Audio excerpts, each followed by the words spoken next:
Thank you, sir.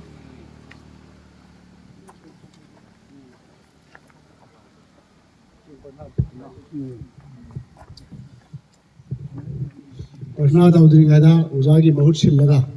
Ini kita ibusi mayam uhani Kapam Development Cup Rise Unite Serve established 1971. Registration number 2358 of 1978. KDC Golden Jubilee celebration 1971 to 2021 on 11/12/2024. Team Youth Pioneers of Sustainable Progress, unveiled by Chief Guest SS Olis Lamgang, Honorable MLA 41 Chandil, STAC.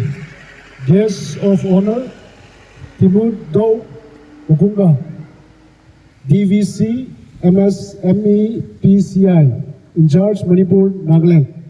Functional President SB Borpa Mayor, Chief of Kappa.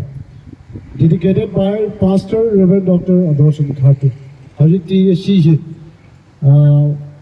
Hajiti Mang Thara Progression Aduga Makhataba Program Langdina Nasiki the Bakta Aina Hajake Ishoda Hajis